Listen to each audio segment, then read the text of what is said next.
अल्लाह की कसम इस महीने में एक रात ऐसी है जो 1000 महीनों से बेहतर है। मन हुरिमा खैरहा फक़द हुरिमल खैर कुल्ला, जो उस रात की इबादत से महरूम हो गया, जो उस रात की भलाई से महरूम हो गया, वो तमाम भलाइयों से महरूम हो गया। नबी अकरम के दौर में एक ही इलाके के 2 लोग ईमान लाते हैं, दोनों साथ में इस्लाम लाते हैं, दोनों साथ में कलमा पढ़ते हैं। दोनों में से एक इंसान दीन के मामले में ज्यादा मेहनती होता है, ज्यादा एक्टिव होता है, ज्यादा फुर्तीला होता है। दूसरा भी दीनदार है लेकिन कम है, अपने भाई की तरह ज्यादा एक्टिव नहीं है, ज्यादा मेहनती नहीं है। जो भाई ज्यादा मेहनत करता था, ज्यादा एक्टिव था, वो अल्लाह की राह में लड़ते लड़ते शहीद हो जाता है, इंतकाल कर जाता है। दूसरा भाई जो उतना ज्यादा मेहनती नहीं था, 1 साल के बाद वो अपनी नेचुरल मौत से इंतकाल करता है, वो शहीद नहीं होता है, वो तबई तरीके से, नेचुरल तरीके से मर जाता है। दोनों भाइयों का इंतकाल हो गया, एक अल्लाह की राह में शहीद हो गया और 1 साल के बाद दूसरा भाई नॉर्मल तरीके से अल्लाह को प्यारा हो गया, इंतकाल हो गया। अब जरा गौर से सुनिएगा, हदीस के जो रावी हैं हजरत तलहा बिन उबैदुल्लाह, ये वो सहाबी हैं जो 10 सहाबे किराम जिनको नबी ने जन्नती होने की बशारत सुनाई है, जिनको अशरे मुबश्शरा कहा जाता है, उनमें से एक है हजरत तलहा रजी अल्लाह ताला, वो हदीस के रावी हैं। हजरत तलहा कहते हैं कि मैंने ख्वाब देखा कि मैं जन्नत के दरवाजे पर खड़ा हूं।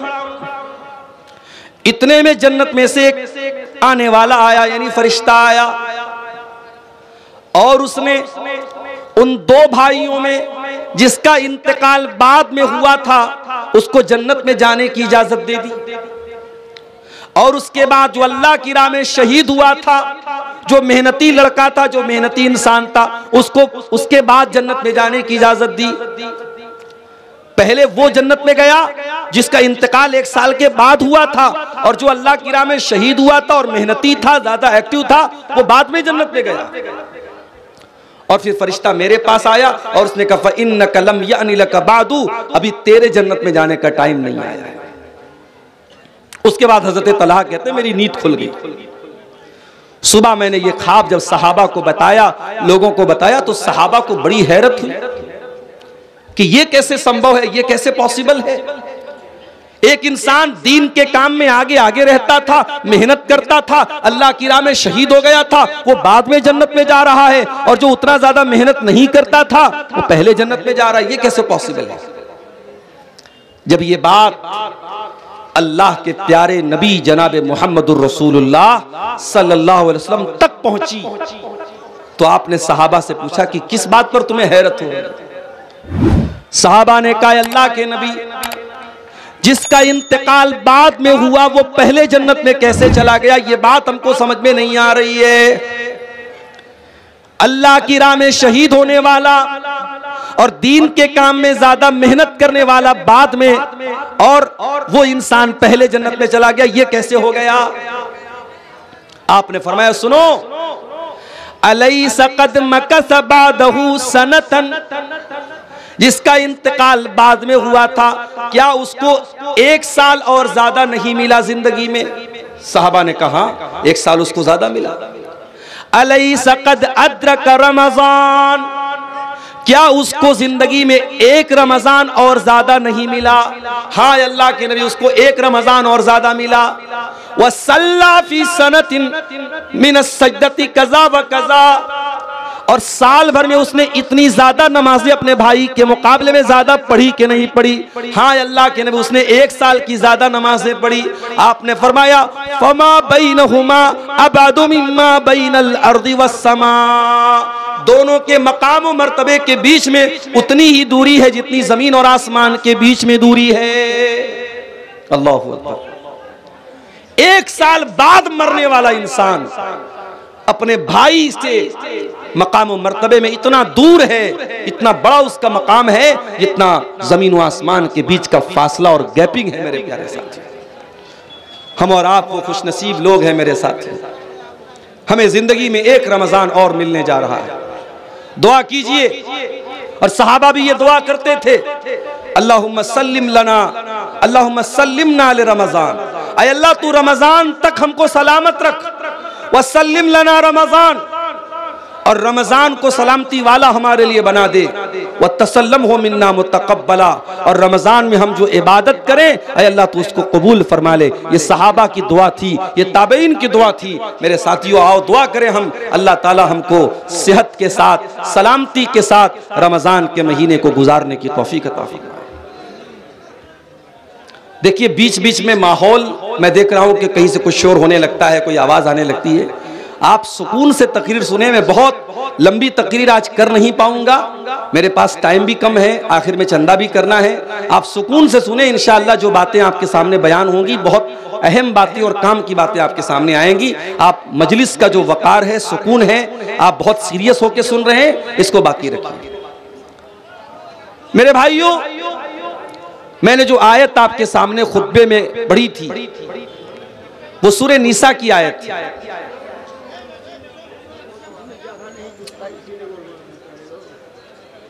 सूरह निसा की उस आयत में अल्लाह ताला ने ईमान वालों से एक वादा किया है। जरा उस वादे को देखिए, अल्लाह ने क्या वादा किया। इन तजतनिबू कबाइर मा तुनहूना अन्हु, अगर तुम बचोगे बड़े बड़े गुनाहों से, कबीरा गुनाहों से, इन तजतनिबू कबाइर मा तुनहूना अन्हु, अगर तुम उन बड़े बड़े गुनाहों से बचोगे जिनसे तुमको मना किया जाता है, रोका जाता है। इन तजतनिबू कबाइर मा तुनहूना अन्हु नुकफ्फिर अन्कुम सय्यिआतिकुम, अगर तुम कबीरा गुनाहों से बचोगे, अगर तुम बड़े बड़े गुनाहों से बचोगे तो हम बाकी के गुनाहों को तो ऐसे ही माफ कर देंगे। वनुदखिलकुम मुदखलन करीमा, और हम तुमको बेहतरीन जगह में दाखिल करेंगे, जन्नत में दाखिल करेंगे, हम तुमको जन्नती बना देंगे अगर तुम कबीरा गुनाहों से बचोगे। सवाल ये पैदा होता है, कबीरा गुनाह किसको कहते हैं? अभी रुक जाइए, कबीरा गुनाह किसको कहते हैं इसका मतलब हम अभी आपको समझाएंगे। आइए एक और आयत देखते हैं, कुरान के 27वें पारे की सूरह नज्म की आयत। अल्लज़ीना यजतनिबूना कबाइरल इस्मि वल फवाहिश इल्लल लमम, अल्लाह के नेक बंदे वो होते हैं जो कबीरा गुनाहों से और गंदे कामों से बचते हैं, जो जिना से बचते हैं, जो बदकारी से बचते हैं, जो फहश कामों से, वल्गर कामों से, अश्लील कामों से बचते हैं। इल्लल लमम, हाँ अगर कभी पैर फिसल जाए, कभी कोई छोटी मोटी गलती हो जाए तो अलग बात है, इंसान होने के नाते, लेकिन अल्लाह के नेक बंदों की पहचान यही है कि वो बड़े बड़े गुनाहों से बचते हैं। अल्लज़ीना यजतनिबूना कबाइरल इस्मि वल फवाहिश इल्लल लमम, अल्लाह फरमाता है वो बड़े बड़े गुनाहों से बचते हैं अल्लाह के नेक बंदे। इन्ना रब्बका वासिउल मगफिरा, बेशक तुम्हारा रब बहुत ज्यादा माफ करने वाला है। हुवा आलमु बिकुम इज अंशाकुम मिनल अर्दी, अल्लाह तो तुम्हें तब से जानता है जब तुम्हें अल्लाह ताला ने मिट्टी से पैदा किया था। तुम्हारे बाप आदम को अल्लाह ताला ने मिट्टी से पैदा किया था। व इज अंतुम अजिन्नतुन फी बुतून उम्महातिकुम, और अल्लाह ताला तो तुमको तब भी जानता था जब तुम माँ के पेट में थे, अभी पैदा भी नहीं हुए थे, माँ के पेट में थे तुमको डॉक्टर भी देखने के लिए अल्ट्रासाउंड कराता था। अल्ट्रासाउंड के जरिए तुम्हारे मूवमेंट को देखता था, तुम्हारे जिंदगी को देखता था डॉक्टर। वहां माँ के पेट में भी तुमको अगर कोई जानता था तो अल्लाह जानता है। इंसानों, अपनी औकात से ज्यादा उछल कूद मत मचाओ। तुम्हारा अल्लाह तुमको तब से जानता है जब तुम माँ के पेट में थे। फला तुज़क्कू अनफुसकुम, अपने आप को ज्यादा पाक साफ बनने की कोशिश न करो। अल्लाह तुम्हारी एक एक कमजोरी को जानता है, एक एक गुनाह को जानता है। हुवा आलमु बिमन इत्तका, अल्लाह को खूब पता है कि कौन अल्लाह से डरने वाला है, कौन मुत्तकी है, कौन परहेजगार है। दो आयतें मैंने आपके सामने पढ़ी, एक सूरह नज्म की आयत पढ़ी और एक सूरह निसा की आयत। इन दोनों आयतों में कॉमन बात क्या मिली कि अल्लाह के जो नेक बंदे होते हैं वो कबीरा गुनाहों से बचते हैं। सवाल ये पैदा होता है कबीरा गुनाह किसको कहते हैं? तो नोट कर लीजिए कि कबीरा गुनाह उन गुनाहों को कहा जाता है जिनको शरीयत में, जिनके करने वाले के ऊपर जहन्नम की वईद सुनाई गई, जिसके करने वाले पर कुरान में या अल्लाह के रसूल की हदीसों में कहा गया हो कि अगर ये काम करोगे तो जहन्नम में जाओगे, वो कबीरा गुनाह। या उस काम पर अजाब की वईद आई हो कि अजाब मिलेगा तुमको, या उस काम के करने वाले पर शरीयत में हद जारी की गई हो। मिसाल के तौर पे जिना है, अगर कुंवारा लड़का लड़की जिना करेगा 100 कोड़े मारे जाएंगे और 1 साल के लिए शहर से निकाला जाएगा। शादीशुदा अगर जिना करेगा उसको पत्थरों से मार मार के खत्म किया जाएगा। चोरी करने वाले का हाथ काटा जाएगा। तो जिस गुनाह पर शरीयत में हद जारी की गई हो, सजा मुकर्रर की गई हो, वो गुनाह भी कबीरा गुनाह है। तो जिस गुनाह पर अजाब की या जहन्नम की वईद सुनाई गई हो, या जिस गुनाह पर शरीयत में हद जारी की गई हो, उस गुनाह को गुनाह कबीरा कहा जाता है। और अल्लाह कह रहा है कि अगर तुम कबीरा गुनाहों से बचोगे तो बाकी गुनाहों को हम ऑटोमेटिक माफ कर देंगे। अब सवाल यह पैदा होता है कि कौन कौन से गुनाह ऐसे हैं जो कबीरा गुनाह है? बहुत सारे ऐसे गुनाह हैं और 1-1.5 घंटे की, 1.25 घंटे की तकरीर में उन सारे गुनाहों को आपके सामने बयान नहीं किया जा सकता। उलमा ने मोटी मोटी किताबें लिखी है, कभी मौका मिले तो पढ़ो मेरे प्यारे साथियों। अगर फेसबुक से और इंस्टाग्राम से और सोशल मीडिया पर वाहियात चीजों को देखने से अगर मौका मिले तो कम से कम कुछ मुताला कर लो, कुछ स्टडी कर लो, कुछ पढ़ लो। और ये तो हमारे बड़े काम की चीजें और हमारी आखिरत की नजात इससे जुड़ी है कि हम जाने कि वो कौन से गुनाह हैं जो कबीरा गुनाह है, ताकि उन गुनाहों से हम अपने आप को, अपने दामन को बचा लें। तो सारे गुनाहों को तो बयान नहीं किया जा सकता, चंद मोटी मोटी चीजों को, चंद अहम चीजों को जिनको शरीयत में कबीरा गुनाह कहा गया है, आज की तकरीर में मैं बयान करूंगा और उसके बाद आपसे इजाजत ले लूंगा। सबसे बड़ा गुनाह, कबीरा गुनाहों में भी सबसे बड़ा गुनाह, अकबरुल कबाइर कौन सा गुनाह है?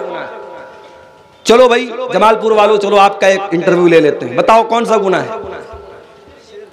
शिर्क करना। अकबरुल कबाइर, तमाम कबीरा गुनाहों में सबसे बड़ा गुनाह क्या है? अल्लाह के साथ शिर्क करना। क्या मतलब अल्लाह के साथ शिर्क करना? अल्लाह के साथ शिर्क करने का मतलब यह है कि अल्लाह ताला का हक किसी और को दे देना।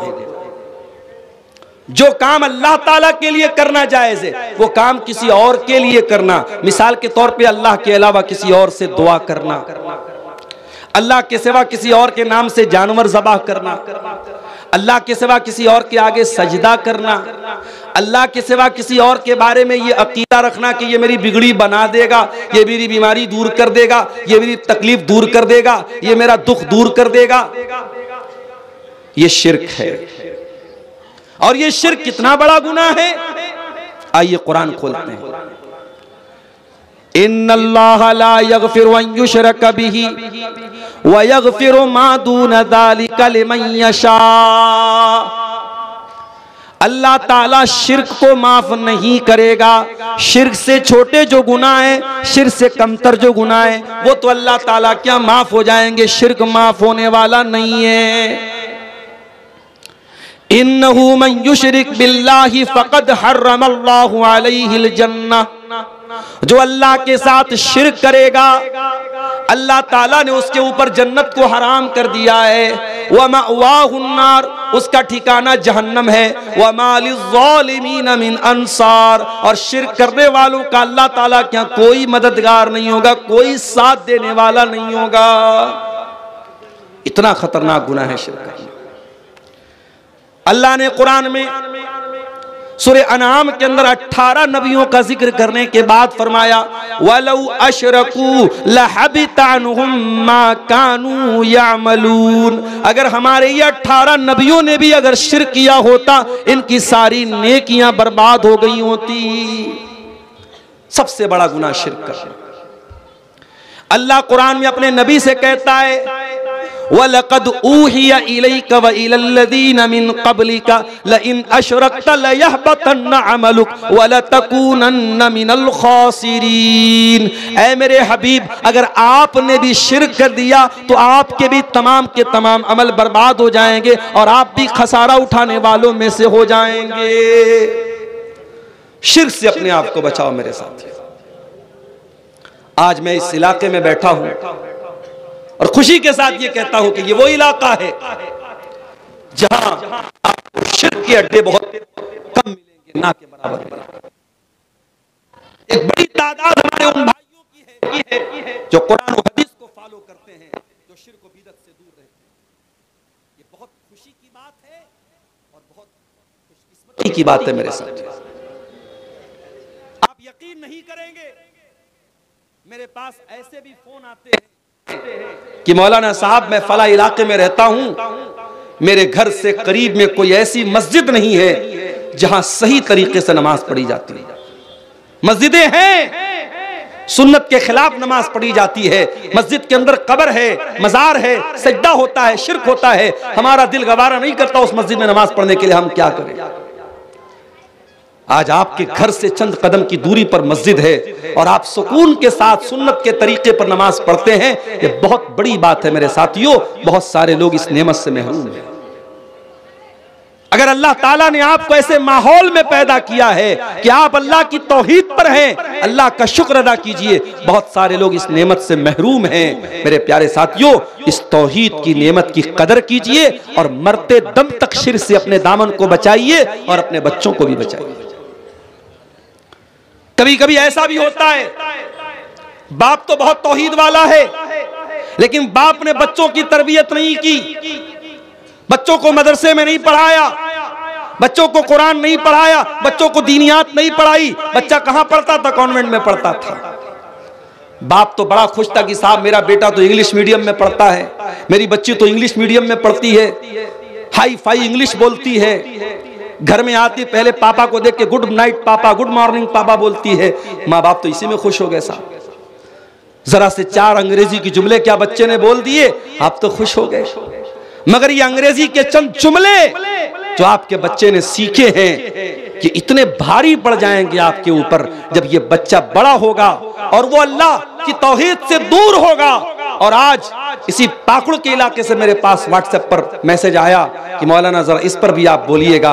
आज कई लड़कियों की आईडी है, मुसलमान लड़कियों की आईडी है, और आपके इसी पाकुड़ बरहरवा फरक्का इस पूरे बेल्ट से ताल्लुक रखने वाली वो लड़कियां हैं, उनके बॉयफ्रेंड कौन हैं, उनके सोशल मीडिया पर उनकी दोस्ती किससे है, गैर मुस्लिम लड़कों से है, और उनके साथ उनका उठना बैठना और उनके साथ दोस्ती करना, घूमना फिरना हो रहा है। काफिर और मुशरिक लड़कों के साथ वो लड़कियां घूम रही हैं, फिर रही हैं, जिना कर रही हैं, बदकारी कर रही हैं, और यहां तक कि वो लड़कियां बाद में अपने उन बॉयफ्रेंड के साथ शादी करती हैं और इस्लाम को छोड़ करके मुर्तद हो जाती हैं। ये क्यों हो रहा है मेरे साथियों? ये इसीलिए हो रहा है कि आपकी आने वाली नस्ल इसको मालूम ही नहीं कि ईमान क्या है। उसके पूरे सिलेबस में कहीं ईमान नहीं है। उसने इंग्लिश तो पढ़ी, उसने मैथमेटिक्स तो पढ़ी, उसने साइंस तो पढ़ी, उसने जियोग्राफी तो पढ़ी, उसने मेडिकल की तालीम तो हासिल की, वो इंजीनियर तो बन गया, वो लॉयर तो बन गया, वो उसने MBA तो कर लिया, उसने दुनिया के सारे उलूम हासिल कर लिए, मगर उसे ये नहीं पता तेरा रब कौन है, तेरे नबी कौन है, तेरा दीन क्या है। कब्र में यही 3 सवाल तो होगा, तेरा रब कौन, तेरे नबी कौन, तेरा दीन क्या। और इन तीनों सवालों का जवाब, माफ कीजिएगा, मैथमेटिक्स की बहुत अहमियत है मगर उसकी किताबों में इसका जवाब नहीं मिलेगा। साइंस बहुत इंपॉर्टेंट है मगर साइंस की किताबों में इन तीनों सवालों का जवाब नहीं मिलेगा। इन तीनों सवालों का जवाब कहां मिलेगा? अल्लाह के नबी फरमाते हैं, जब मोमिन बंदा जवाब देगा रब्बी अल्लाह, मेरा रब अल्लाह है, दीन अल इस्लाम, मेरा दीन इस्लाम है, मेरे नबी मोहम्मद सल्लल्लाहु अलैहि वसल्लम में, फरिश्ता पूछेगा कि तुझे इन तीनों सवालों का जवाब कैसे पता चला? बंदा कहेगा करातु किताब अल्लाह, करातु किताब अल्लाह फआमनतु बिही वसद्दक़तु बिही। मैंने कुरान को पढ़ा था, मैंने अल्लाह की किताब को पढ़ा था, मैं कुरान पर ईमान लाया था, मैंने कुरान को सच्चा माना था, कुरान के जरिए मुझे इन तीनों सवालों का जवाब मिला। आपकी नौजवान नस्ल कुरान से दूर है मेरे साथ। वही नौजवान नस्ल जो हर मिनट पर व्हाट्सएप खोलती है, हर 10 मिनट पर चेक करती है कि फेसबुक पर मुझे कितने लाइक मिले, हर 5 मिनट पर चेक करती है इंस्टाग्राम पर मेरी पोस्ट को कितने लोगों ने पसंद किया। आपकी वही नौजवान नस्ल कुरान को कभी खोल के नहीं पढ़ती। साल साल भर कुरान रखा रह जाता है, घर में धूल खाता है, कोई पढ़ने वाला नहीं। मेरे प्यारे साथियों, जब तक आप कुरान नहीं पढ़ेंगे, हदीसों को नहीं पढ़ेंगे, आप दीन का इल्म हासिल नहीं करेंगे, आपको पता ही नहीं चलेगा तौहीद क्या है, शिर्क क्या है। इसीलिए अल्लाह कुरान में कहता है इन्नमा यख्शल्लाह मिन इबादिहिल उलमा, अल्लाह के बंदों में अल्लाह से वही डरेगा जो आलिम होगा। आलिम का मतलब जो अल्लाह को जानेगा। जितना आप अल्लाह को जानोगे, अल्लाह के बारे में इल्म हासिल करोगे, उतना अल्लाह का डर आपके दिल में पैदा होगा। इसीलिए हजरत लुकमान जब अपने बच्चे को नसीहत करते हैं तो पहले अल्लाह का इंट्रोडक्शन कराते, अल्लाह के बारे में बताते हैं। या बुनैया इन्नहा इन तकुम मिस्काल हब्बतिन मिन खरदलिन फतकुन फी सखरतिन औ फिस समावाति औ फिल अर्दि याति बिहल्लाह इन्नल्लाह लतीफुन खबीर। ऐ मेरे बच्चे, अगर एक राई के दाने के बराबर भी कोई चीज आसमानों में कहीं होगी, किसी चट्टान के नीचे छुपी हुई होगी, जमीन में कहीं होगी, अल्लाह ताला एक राई के दाने के बराबर चीज को सामने ले आएगा। अल्लाह ताला तो बारीक से बारीक चीज की खबर रखने वाला है। जो अल्लाह राई के दाने के बराबर चीज को सामने ले आएगा, उसे पता नहीं कि गूगल क्रोम की हिस्ट्री आपने डिलीट कर दी, उसे मालूम नहीं कि आपने व्हाट्सएप की चैटिंग को क्लियर कर दिया, उसे मालूम नहीं कि आपकी आंखों ने क्या देखा, आपकी उंगलियों ने क्या टच किया, आपके कानों ने क्या सुना। अल्लाह को सब पता है मेरे प्यारे साथियों। इसलिए अल्लाह को जानो। अल्लाह को जितना जानोगे, अल्लाह की उतनी मोहब्बत आपके दिल में पैदा होगी और अल्लाह का डर आपके दिल में पैदा होगा। तो पहला गुनाह क्या है? अल्लाह के साथ शिर्क करना। आज एक बड़ा तबका उम्मत का शिर्क कर रहा है। कब्रों पे सजदा हो रहा है, पीरों के आगे सजदा हो रहा है, बुजुर्गों के आगे सजदा हो रहा है, गले में लाल काले पीले धागे डाले जा रहे हैं, पैर में धागा पहना जा रहा है, पेट पे धागा पहना जा रहा है, और ये अकीदा रखा जाता है कि जब तक ये धागा मैं पहने हूं मैं बीमार नहीं पड़ूंगा, मुझे नजर नहीं लगेगी। ये शिर्क है, और शिर्क अल्लाह ताला क्या माफ होने वाला गुनाह नहीं है मेरे प्यारे साथी। इसीलिए शायर कहता है वो दी जिससे तौहीद फैली जहां में, वो दी जिससे तौहीद फैली जहां में, वो बदला गया आके हिंदोसिता में। जिस दीन के जरिए तौहीद फैली थी, वो दीन आकर के हिंदुस्तान में बदल गया, और हिंदुस्तान में उस दीन के मानने वाले कब्र परस्त बन गए, बुजुर्गों के आगे सजदा करने वाले बन गए, तावीज पहनने वाले बन गए, अल्लाह को छोड़ करके गैरुल्लाह की इबादत करने वाले बन गए। इसीलिए मौलाना हाली कहते हैं करे गैर गरबुत की पूजा तो काफिर, कवाकिब में माने करिश्मा तो काफिर, झुके आग पर बहरे सजदा तो काफिर, जो ठहराए बेटा खुदा का तो काफिर, मगर मोमिनों पर कुशादा है राहें, परस्तिश करें शौक से जिसकी चाहें, नबी को जो चाहे खुदा कर दिखाएं, इमामों का रुतबा नबी से बढ़ाएं, मजारों पे जा जा के नजरें चढ़ाएं, शहीदों से जा जा के मांगे दुआएं, न तौहीद में कुछ फर्क इससे आवे, न इस्लाम बिगड़े न ईमान जावे। मुसलमान शिर्क कर रहा है और मुसलमान ये सोचता है कि साहब मैं तो कलमा पढ़ता हूं, मेरा शिर्क तो शिर्क नहीं है। नहीं, अल्लाह का कानून एक है मेरे प्यारे साथ। इसीलिए इब्राहीम अलैहिस्सलाम अल्लाह की बारगाह में दुआ करते हैं, व जुनुबनी व बनिया अन नाबुदल असनाम, ऐ अल्लाह तू मुझे भी शिर्क से बचाना और मेरी आने वाली नस्लों को भी तू शिर्क से बचाना, मेरी औलाद को भी तू शिर्क से बचाना। तो ये पहला गुनाह है, कबीरा गुनाह। कौन सा? शिर्क। अल्लाह ताला हम सबको शिर्क से बचने की तौफीक अता फरमाए। दूसरा गुनाह, दूसरा बड़ा गुनाह, किसी बेकसूर को कत्ल करना, किसी निर्दोष की हत्या करना। वला तक़्तुलुन नफ्सल्लती हर्रमल्लाहु इल्ला बिल हक़्क़ि, किसी इंसान को कत्ल न करो जिसकी जान को अल्लाह ताला ने हराम करार दिया है। हाँ, उसको कत्ल किया जा सकता है जिसको कत्ल करने का हक है, जिसको कत्ल करने की शरीयत में परमिशन दी गई है। किसको कत्ल करने की परमिशन दी गई है? अल्लाह के नबी फरमाते हैं 3 लोग ऐसे हैं जिनको कत्ल करने की शरीयत में इजाजत दी गई है। अस्सय्यिबुज़्ज़ानी, एक वो इंसान है जो शादीशुदा है और ज़िनाकार है, उसकी शरीयत में सजा क्या है? सजाए मौत है। नंबर 2, वल मुफारिक़ु लिदीनिही, इस्लामी हुकूमत के अंदर कोई मुर्तद हो जाए, कोई मुर्तद हो जाए, मुसलमान था काफिर हो जाए और इस्लामी हुकूमत है तो उसकी भी सजा सजाए मौत है। वन नफ्सु बिन नफ्सी, और जान के बदले जान है। अगर कोई किसी का मर्डर कर दे, किसी को कत्ल कर दे तो कातिल को भी क़िसास के तौर पे कत्ल किया जाएगा। हाँ, अगर जिसको कत्ल किया गया उसके घर वाले, उसके गार्जियन अगर माफ कर दे तो अलग बात है, वरना कातिल की सजा सजाए मौत है। तो कत्ल करना ये दूसरा बड़ा गुनाह है। अब अगर किसी को लगता है कि इस्लाम आतंकवाद का धर्म है तो उसे कुरान की आयतों को पढ़ लेना चाहिए। इस्लाम तो किसी एक इंसान को भी कत्ल करने की इजाजत नहीं देता। बेकसूर लोगों को बम से उड़ा देना ये सब कुछ हो सकता है, इस्लाम नहीं हो सकता है। ये काम किसी भी मजहब का मानने वाला करे, इस्लाम का मानने वाला अगर ये काम करता है तो कान खोल करके सुन ले, इस्लाम का दामन इससे बरी है। इस्लाम बेगुनाहों की हत्या करने की इजाजत नहीं देता है। और आगे बढ़िए, तीसरा कबीरा गुनाह, वला यज़्नून, अल्लाह के नेक बंदे जिना नहीं करते। जिना करना, बदकारी करना, ये तीसरा बड़ा गुनाह है। इतना बड़ा ये गुनाह है कि कुरान में अल्लाह ने जब जिना का जिक्र किया, ये नहीं फरमाया कि ज़िना मत करो, फरमाया वला तक़रबुज़्ज़िना इन्नहु कान फ़ाहिशतन व साअ सबीला, ज़िना के करीब भी मत जाओ, ज़िना के करीब भी मत जाओ, ऐसा कोई काम ही मत करो कि ज़िना की नौबत आए। इसीलिए जब औरत घर से निकले, इस्लाम ने हुक्म दिया वो पर्दे में निकले। या अय्युहन नबिय्यु कुल्li अज़वाजिका व बनातिका व निसाइल मुमिनीना युदनीना अलैहिन्ना मिन जलाबीबिहिन्ना ज़ालिका अदना अन युरफ़ना फला युज़ैन।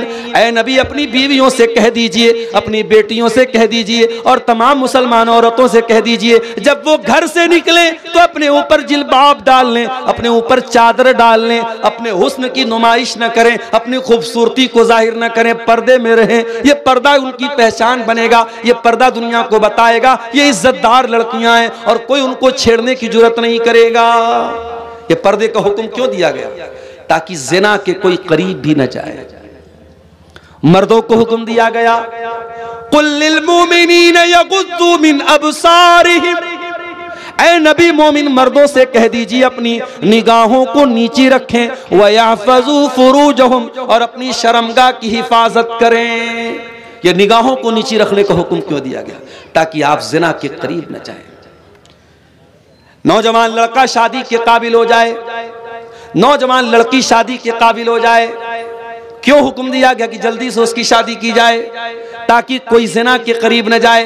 फरमाया या माशर शबाबी मन इस्तता मिनकुमुल बा, ऐ नौजवानों जब तुम शादी के काबिल हो जाओ तो निकाह कर लो। फ़इन्नहु अग़ज़्ज़ु लिल बसर व अहसनु लिल फ़र्ज, इसलिए कि जब शादी करोगे तो तुम्हारी आंखें झुक जाएंगी और तुम्हारी शर्मगाह महफूज हो जाएगी।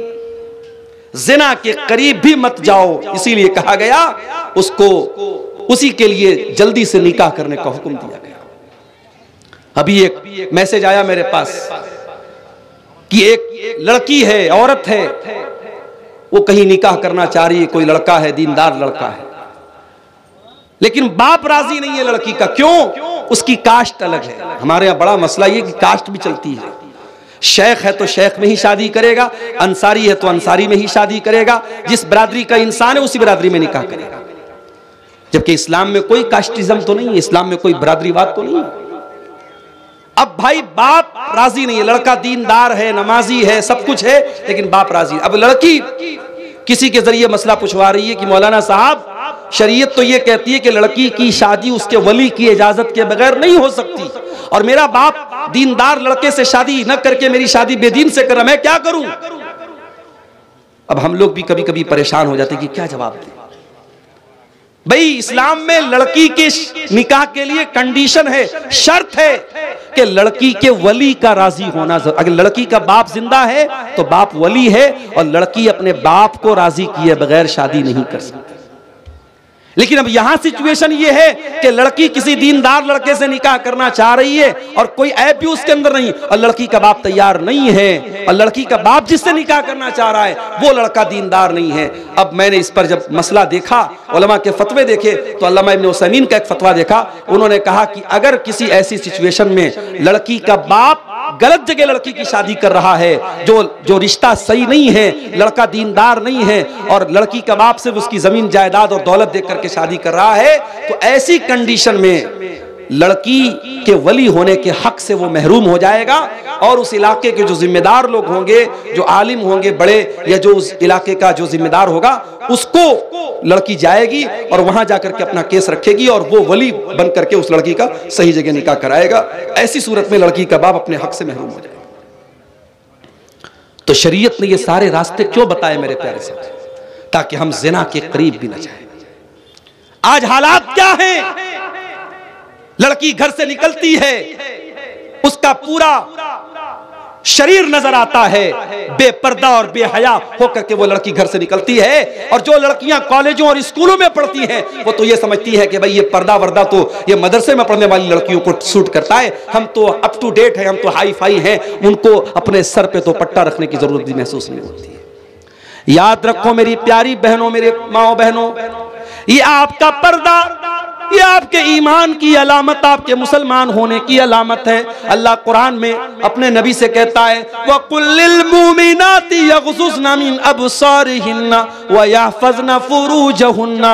ऐ नबी, मुसलमान औरतों से कह दीजिए, मोमिना औरतों से कह दीजिए कि वो अपनी शर्मगाह की हिफाजत करें, अपनी आंखों को पस्त रखें, वला युबदीना ज़ीनतहुन्ना, और अपनी जीनत को जाहिर न करें, अपनी खूबसूरती को जाहिर न करें।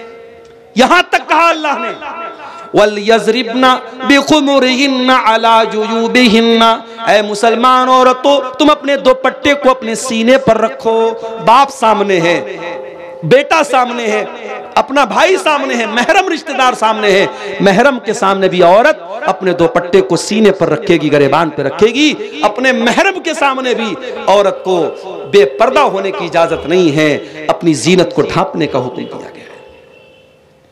क्यों कहा अल्लाह के नबी ने कि जब कोई लड़का लड़की, जब कोई मर्द औरत अकेले में मिलते हैं, ला यख़्लुवन्न रजुलुन बिइम्रातिन इल्ला वसालिसुहुम शैतान। जब कोई मर्द किसी औरत से अकेले में मिलता है तो तीसरा शैतान होता है। क्यों कहा? ताकि जिना के करीब भी न जाए। और आज कान खोल के सुन लो, ये जिना का बहुत आसान रास्ता सोशल मीडिया के जरिए से पैदा हुआ है। ये व्हाट्सएप पर जो बातें हो रही हैं, ये जो फेसबुक के जरिए इंट्रोडक्शन हो रहा है, बाप माफ कीजिएगा, मैंने ऐसे केस भी देखे हैं। लड़का मदरसे का पढ़ा हुआ आलिम है, लड़की मदरसे की पढ़ने वाली आलिमा है, सारी जिंदगी कुरान और हदीस पढ़ते पढ़ाते रहे हैं, मगर इस सोशल मीडिया ने उनको भी जिना के गड्ढे में डाल दिया है। शैतान तो आलिम के साथ भी लगा है, शैतान तो आलिमा के साथ भी लगा है। खबरदार, अपनी बहनों से कहना चाहूंगा और उनके गार्जियन से भी कहना चाहूंगा, लड़कियां अगर अभी छोटी हैं, क्या जरूरत है उनके हाथ में मुस्तकिल एक मोबाइल देने की? मैं ये नहीं कहता लड़कियां मोबाइल इस्तेमाल ना करें, अभी बच्ची छोटी है, अभी क्लास 8-9 में पढ़ रही है, उसके हाथ में अपना पर्सनल मोबाइल होना क्यों जरूरी है? जब लड़कियां समझदार हो जाएं, मैच्योर हो जाएं, तब उनको मोबाइल दीजिए, और इस नसीहत के साथ मोबाइल दीजिए कि ये मोबाइल नहीं है, ये दो धारी तलवार है। इस तलवार से तुम अपने आप को भी कत्ल कर सकती हो, अपनी इज्जत का जनाजा भी इसी मोबाइल से निकाल सकती हो। अपनी बहनों से कहना चाहूंगा, अगर आपको फेसबुक पर आईडी बनाने का शौक है तो बनाओ। अगर आप ये कहती हैं कि हम फेसबुक का इस्तेमाल अल्लाह के दीन की तबलीग के लिए करते हैं और अच्छी चीजों को शेयर करते हैं, इस बात की गारंटी मुझे दे दीजिए कि आप किसी के साथ चैटिंग नहीं करेंगे। शैतान कहां से हमें ज़िना के रास्ते पे लेके जाएगा, हम सोच भी नहीं सकते। मेरे साथी, मुसलमान लड़की फेसबुक चला रही है, दूसरा मुसलमान लड़का उसके प्राइवेट चैट बॉक्स में आता है, अस्सलाम वालेकुम मेरी इस्लामी बहन कैसी हो तुम। पहले सलाम से बात शुरू होती है, इस्लामी बहन कह करके बात शुरू करता है, और फिर मुलाकातें और बातें और लंबी चौड़ी बातें और एक दूसरे का इंट्रोडक्शन, और फिर शैतान कहां लेके पहुंचा देता है, बदकारी और ज़िनाकारी तक लेके जाके पहुंचा देता है। इसलिए खबरदार, सोशल मीडिया के इस फितने से अपने दामन को बचाओ। मैंने शुरू में जो तकरीर के पहले एक नज़्म पढ़ी थी, उस नज़्म में भी मैंने यही पैगाम दिया था। इस मोबाइल से हम बेहया हो गए। आज बेहयाई इस मोबाइल ने बहुत फैला दिया है मेरे साथ। आप यकीन नहीं करेंगे, छोटी छोटी बच्चियां, क्लास 8 क्लास 9 में पढ़ने वाली बच्चियां, आज जब वो स्कूलों में जाती हैं तो अब वो बहुत अच्छे घर से ताल्लुक रखती हैं, दीनदार घर है, बाप नमाजी है, भाई नमाजी है, माँ नमाजी है, घर में दीन का माहौल है। लेकिन जब स्कूल में जाती हैं तो वहां दूसरी लड़की कहती है, अरे तेरे कितने बॉयफ्रेंड हैं। ये बॉयफ्रेंड बनाने का कल्चर, ये गर्लफ्रेंड बनाने का कल्चर, ये लड़का लड़कियों का दोस्ती करने का कल्चर, फिर मिलने जुलने का कल्चर, ये आज हमारे समाज को बर्बाद कर रहा है। हमारी छोटी छोटी बच्चियों को ज़िना के रास्ते पे लेके जा रहा है। आज आप बड़े बड़े शहरों की बात नहीं कर रहा हूं, ये पाकुड़ तो एक छोटा शहर है। आप पाकुड़ चले जाएं, फरक्का चले जाएं, मालदा चले जाएं, आप मुसलमानों की किसी बस्ती में चले जाएं, आज जो ज़िना के अड्डे हैं, जो होटल्स हैं, जो पार्क हैं, जो रेस्टोरेंट्स हैं, कोई ऐसा ज़िना का अड्डा नहीं मिलेगा जहां आपको कोई बुर्का नशीन लड़की, बुर्का पोस्ट लड़की आपको न मिल जाए। आज ज़िना के इन अड्डों पर आपकी बुर्का वाली इस्लामी बहनें भी पाई जा रही हैं। ये पूरी कौम के लिए चुल्लू भर पानी में डूब मरने का मकाम है मेरे साथ। वला तक़रबुज़्ज़िना, ऐ मेरे बंदो तुम ज़िना के करीब भी न जाना। नबी अकरम को ख्वाब में वो मंजर दिखाया गया, आपने देखा कि एक तंदूर है, जिस तंदूर के अंदर कुछ मर्द औरत उल्टे लटके पड़े हैं और नीचे से आग के शोले आते हैं और उनकी शर्मगाहों में दाखिल हो रहे हैं, और जब उनकी शर्मगाह में वो शोले जाते हैं वो चिल्लाने लगते हैं। आपने पूछा ये कौन लोग हैं, ये कौन लोग हैं जिनको ये दर्दनाक अजाब दिया जा रहा है। फरमाया गया हाउला इज़्ज़ुनातु वज़्ज़वानी, ऐ अल्लाह के नबी ये आपकी उम्मत के ज़िनाकार मर्द और ज़िनाकार औरतें हैं। बड़ी दर्दनाक सजा है ज़िना और बदकारी की। ये चंद लम्हों की लज्जत आपकी आखिरत को बर्बाद कर देगी। इसलिए मेरे भाइयों, ये तीसरा बड़ा गुनाह है ज़िनाकारी करना। इससे अपने दामन को बचाओ। और आगे बढ़िए, वह अकुलुर रिबा, सूद खाना, ब्याज खाना। ब्याज खाना आज कहीं बंधन लोन के नाम से, कहीं जो है औरतों को लोन देने की स्कीम के नाम से, अलग अलग तरीके से सूद और ब्याज के तरीके हमारे समाज में चल रहे हैं। कहीं हैवी डिपॉजिट के नाम पे, कहीं अपने खेत को दूसरे को पैसा देकर के, बड़ी रकम देके खेत को दे दिया गया और वो खेत से फायदा उठा रहा है और हम उसके पैसे से फायदा उठा रहे हैं। ये तमाम शक्लें आप अपने उलमा से पूछिए कौन सी शक्ल सूद है, कौन सी शक्ल सूद नहीं है। अगर सूद है और आप सूद की रकम खा रहे हैं तो आप अपनी आखिरत को बर्बाद कर रहे हैं मेरे साथियों। अल्लाह कुरान में कहता है यमहकुल्लाहु रिबा व युर्बिस सदक़ात, अल्लाह ताला सूद को मिटाता है और सदका खैरात को बढ़ाता है। सूद खा करके आप अपने माल की बरकत को खत्म कर रहे हैं मेरे साथियों। ये सूद बहुत बड़ा गुनाह है, इतना बड़ा गुनाह है कि कुरान कहता है फ़इल्लम तफ़अलू फ़अज़नु बिहर्बिम मिनल्लाहि व रसूलिही, अगर तुम सूद खाना नहीं छोड़ोगे तो अल्लाह से और उसके रसूल से जंग करने के लिए तैयार हो जाओ। तो सूद खाना बहुत बड़ा गुनाह है। वह अक्लो मालिल यतीम, यतीम का माल खाना भी कबीरा गुनाह है। यतीम का माल खाना भी बड़ा गुनाह है। इन्नल्लज़ीना याकुलूना अमवालल यतामा ज़ुल्मा, जो यतीम का माल खाते हैं इन्नमा याकुलूना फी बुतूनिहिम नारा, वो अपने पेट में जहन्नम की आग भरते हैं। कभी किसी यतीम का माल मत खाओ। अगर आपके भाई का इंतकाल हो गया और आपके भाई के छोटे छोटे बच्चे यतीम बच्चे हैं तो बेदर्द बेरहम न बन जाओ और ये मत कहो शरीयत की दुहाई देते हुए कि अरे इन यतीमों का कुछ नहीं बनता, मेरे बाप की मीरास में तो मेरा हक बनता है, मेरा भाई तो मर गया, बाप की जिंदगी में उसका नहीं बनता। उन यतीमों पर तरस खाओ और अपने बाप से कह करके उन यतीमों को भी उन वसीयत का हक दिलवाओ ताकि वो बच्चे जो है वो यतीम बच्चे महरूम न रह जाए। और एक दो बातें और बयान करके फिर हम जलसे के असल मकसद की तरफ आएंगे और आप सबसे अपील करेंगे कि आप आइए और मेरे हाथ पर आप मस्जिद के लिए जो चंदा है वो देते हुए जाए। मेरे पास अब वक्त बिल्कुल 20 मिनट का वक्त बचा है। एक दो बातें और बयान करके हम चंदे की तरफ आते हैं। कबीरा गुनाहों की बात हम कर रहे हैं मेरे साथ। कबीरा गुनाहों में एक बहुत बड़ा गुनाह नमाज का छोड़ना है। जो लोग नमाज छोड़ते हैं जानबूझ करके, वो कान खोल करके सुन ले, नमाज का छोड़ना बहुत बड़ा गुनाह है, कबीरा गुनाह है। अल्लाह ने कुरान में 16वें पारे में जहां अपने नबियों का जिक्र किया, नबियों का जिक्र करने के बाद फरमाया फखलफ मिन बादिहिम खल्फुन अज़ाउस्सलाता वत्तबउश्शहवाति फसौफ यल्कौन गय्या। मेरे नबियों के बाद ऐसे नालायक लोग आए जिन्होंने अपनी ख्वाहिशात की पैरवी की और जिन्होंने नमाजों को बर्बाद किया, नमाजों को छोड़ दिया। ऐसे लोग जहन्नम की आग में डाले जाएंगे। नमाज की पाबंदी करो मेरे साथियों, नमाज किसी हाल में माफ नहीं है। आज मस्जिद की तामीर के लिए जलसा हो रहा है। मस्जिद क्यों बनती है? नमाज पढ़ने के लिए। मगर हमारा हाल क्या है?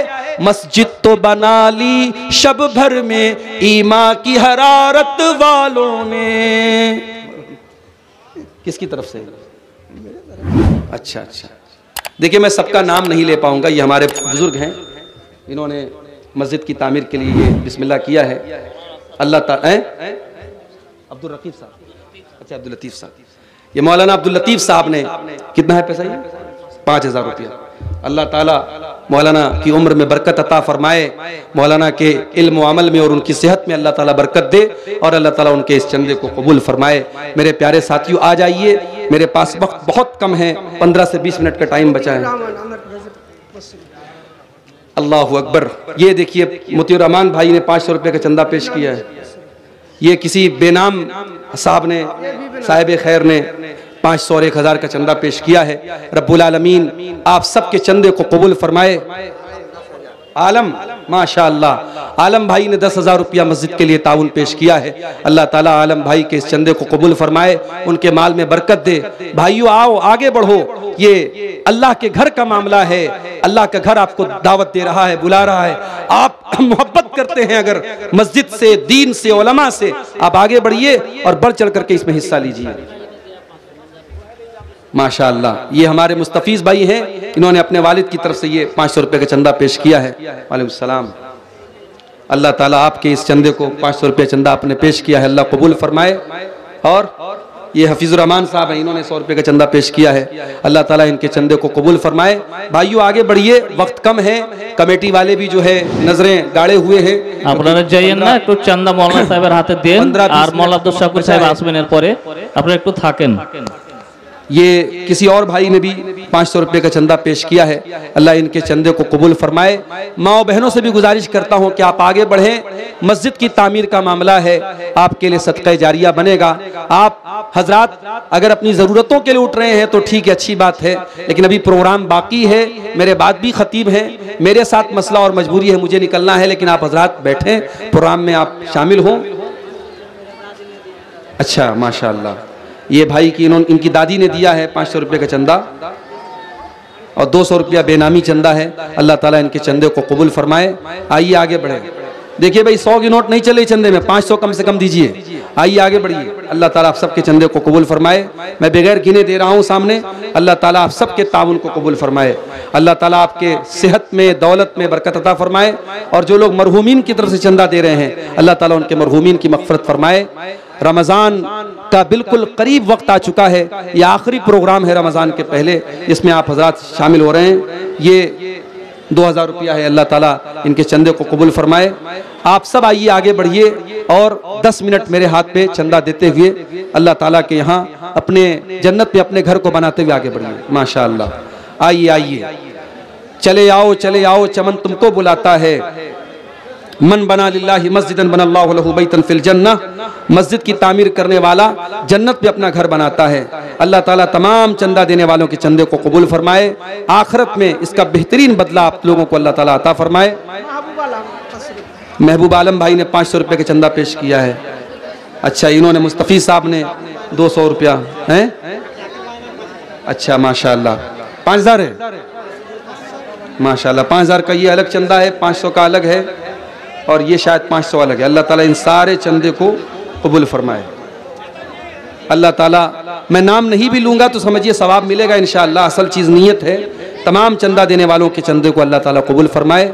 आइए आगे बढ़िए और देते हुए, मस्जिद का मामला अल्लाह के घर का मामला है, नेकी के काम में इस बढ़ चढ़ करके हिस्सा लीजिए। अल्लाह ताला आप सबके चंदे को कबूल फरमाए। आइए बढ़िए, बस 5 मिनट का वक्त हमारे पास और है, देर न कीजिए, आगे बढ़िए और इस कार्य खैर में हिस्सा लीजिए। अल्लाह आप सबके ताउन को कबूल फरमाए। अल्लाह आप माशाअल्लाह, अल्लाह ताला कबूल फरमाए। आइए आगे बढ़िए। माशाअल्लाह माशाअल्लाह, अल्लाह ताला आप लोगों की इस चंदे को इस मस्जिद की तामीर में अल्लाह ताला कबूल फरमाए और जल्द से जल्द तौफीक दे इस गांव के लोगों को कि शानदार मस्जिद को ये तामीर करें। माशाअल्लाह माशाअल्लाह। आइए आइए, अल्लाह ताला आप सबके चंदों को कबूल फरमाए, आपके माल में, सेहत में और अल्लाह ताला अमल में बरकत अता फरमाए। माशाअल्लाह जी, माशाअल्लाह। 500 रुपये का ताउन इन्होंने हमारे बुजुर्ग ने पेश किया। अल्लाह ताला कबूल फरमाए। भाई हमारे बाद वाले मुकर्रिर को तरफ से बुलाइए, स्टेज पर लाइए अब्दुल शकूर साहब को। अस्सलाम, आइए, अल्लाह कबूल फरमाए। आइए माशाअल्लाह माशाअल्लाह, अल्लाह ताला आप सबके चंदे को कबूल फरमाए। मेरी मजबूरी थी कि मुझे आप लोगों से जल्दी इजाज़त लेना पड़ रहा है। अल्लाह ताला आप सबके चंदे को कबूल फरमाए। आइए आगे बढ़िए, मस्जिद का मामला है भाइयों, बढ़ चढ़ करके हिस्सा लीजिए, पीछे न रहिए। अल्लाह ताला सबके चंदे को कबूल फरमाए। अपने घर की तामीर के लिए आपकी ये कुर्बानी अल्लाह ताला कबूल फरमाए। आपके माल में अल्लाह ताला बरकत अता फरमाए। बारकोड भी मौजूद है, जो लोग ऑनलाइन करना चाहें बारकोड के जरिए कर सकते हैं। आप हजरात बिल्कुल इसमें पीछे न रहें। माँ बहनों से भी गुजारिश करता हूँ कि वो भी आगे बढ़ें। ये किसी भाई ने 1000 रुपये का चंदा जी जी जी, जो भी ये चंदा आ रहा है बगैर गिने और बगैर नाम लिए मैं रख रहा हूँ। बस अल्लाह ताला नीयतों को जानता है, दिलों को जानता है। अल्लाह आप सबके चंदे को कबूल फरमाए। और मैं जानता हूँ आप लोग माशाअल्लाह बहुत दिल खोल करके ताउन कर रहे हैं और करेंगे इंशाअल्लाह। और मुझे पूरी उम्मीद है कि 16 लाख का जो टारगेट रखा है मस्जिद की तामीर के लिए गाँव वालों ने, वो पूरा हो जाएगा इंशाअल्लाह। अल्लाह ताला आप लोगों के चंदों को कबूल फरमाए। छोटे छोटे बच्चे भी यहाँ आ रहे हैं और चंदा अपने माँ बाप की तरफ से वो पेश कर रहे हैं। अल्लाह ताला उनके चंदों को कबूल फरमाए। माशाअल्लाह, अल्लाह कबूल फरमाए। अल्लाह आप सबको के माल में, कारोबार में, सेहत में अल्लाह बरकत दे। अल्लाह बीमारियों से आप लोगों की हिफाजत फरमाए। अल्लाह हर शर से महफूज रखे। अल्लाह रमज़ान का रोज़ा हम सबको सेहत और सलामती के साथ अदा करने की तौफीक अता फरमाए। मेरे भाइयों आ जाइए, आगे बढ़िए, वक्त हमारे पास बहुत कम है। माशाअल्लाह, ये हमारे बुजुर्ग ने चंदा पेश किया है और गालिबन जो है देखिए कितना 3100 या 4100 है। अल्लाह ताला इनके चंदे को भी कबूल फरमाए। आइए आगे बढ़िए।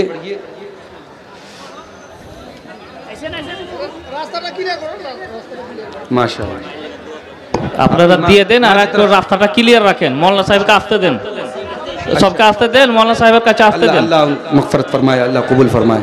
आमीन। महमूद साहब, मौलाना महमूद साहब की तरफ से 1500 रुपया है। ये इन्होंने 200 रुपये একটু আসতে দেন, মৌলানা সাহেবের কাছে আপনারা আসতে দেন, সামনেটা একটু ক্লিয়ার রাখেন। अशरफुल, माशाअल्लाह, अल्लाह कबूल फरमाए। जो लोग भी अपने मरहूमीन की तरफ से दे रहे हैं अल्लाह उनके मरहूमीन की मगफरत फरमाए। और जो अपनी तरफ से दे रहे हैं अल्लाह उनकी सेहत में, उनके माल में अल्लाह बरकत अता फरमाए। जज़ाकुमुल्लाह खैर। आइए आगे बढ़िए, अल्लाह ताला आपके चंदे को कबूल फरमाए। आइए आइए आगे बढ़िए, देते हुए जाइए।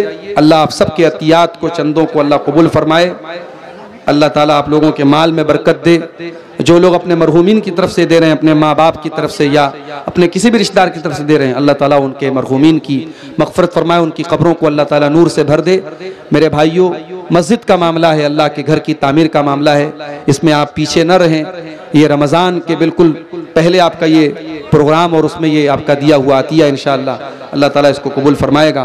आइए आगे बढ़िए, 5-10 मिनट का वक्त हमारे पास और है, हमें फ़ौरन निकलना भी है पाकुड़ के लिए। अल्लाह ताला आप सबके चंदों को कबूल फरमाए। जज़ाकुमुल्लाह खैर, अल्लाह ताला कबूल फरमाए।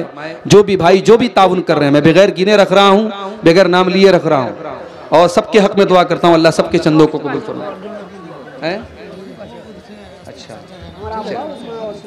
अच्छा, अल्लाह ताला कबूल फरमाए, अल्लाह उनकी मग़फ़िरत फरमाए। अल्लाह ताला तमाम चंदा देने वालों को चंदे को कबूल फरमाए।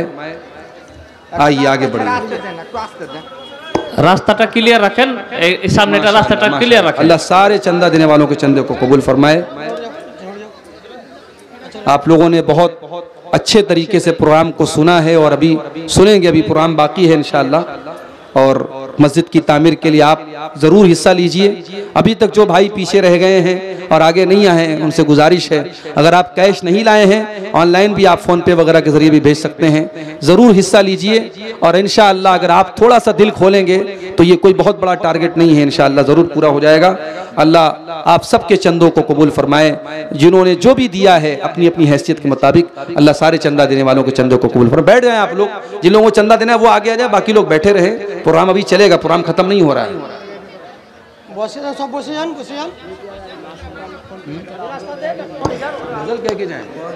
সামনে আসার জন্য রাস্তা দেন, আর আপনারা যারা দিয়ে দিচ্ছেন একটু বসেন। এরপরে মওলানা আব্দুল শকুর ভোজপুরি সাহেব আসছেন, আপনারা বসেন ধীর স্থির ভাবে। आइए, अल्लाह ताला कबूल फरमाए। ए भाई यूट्यूब वालों, ये सब चंदे वंदे को मत रिकॉर्ड कर लेना भाई, वरना चंदे वाले मौलवी बन जाएंगे हम। इसको हटा देना यूट्यूब से, है ना, कोई भरोसा नहीं तुम लोगों का, डाल दोगे इसको भी, फिर हर जगह लोग बोलेंगे मौलवी साहब चंदा करा दीजिए, फिर मसला हो जाएगा। आइए आप लोग आगे बढ़िए और जो भाई पीछे रह गए हैं वो इसमें हिस्सा लीजिए। आइए, अल्लाह कबूल फरमाए। जो भी आप दे सकते हैं, कोई पाबंदी नहीं है। बैठ जाएं, बैठ भी प्रोग्राम चलेगा। अभी अब्दुल शकूर भोजपुरी साहब बहुत भोजपुरी में आपको अच्छी अच्छी बातें सुनाएंगे इंशाअल्लाह। आप लोग बसिए, बैठिए। हाँ, बसी जाबेन देते जाबेन। बैठिए बैठिए आप लोग, प्रोग्राम मत, अभी खत्म नहीं हो रहा है प्रोग्राम, अभी 11 बज रहे हैं, अभी काफी टाइम है प्रोग्राम खत्म होने में इंशाअल्लाह।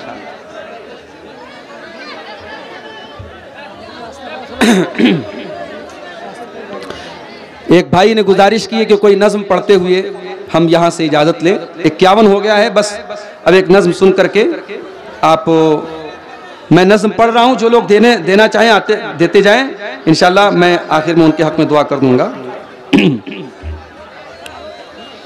मत करो नाराज रब को, जलजला आ जाएगा। बैठ जाइए सुकून से बैठे, भी प्रोग्राम खत्म नहीं हुआ है, सवालात भी आ गए। मत करो नाराज रब को, जलजला आ जाएगा। शहर हो जाएगा वीरान, अब्र गम छा जाएगा।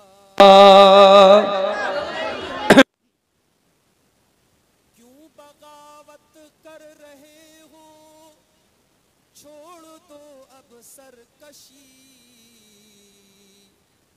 क्यों बगावत कर रहे हो, छोड़ दो अब सरकशी। वरना लर्ज़ेगी ज़मीं मातम बपा हो जाएगा। ये क़यामत का नक्शा खींचा है शायद। वरना लर्ज़ेगी ज़मीं मातम बपा हो जाएगा। ज़लज़ला दुनिया का तो हल्का सा एक इंज़ार है।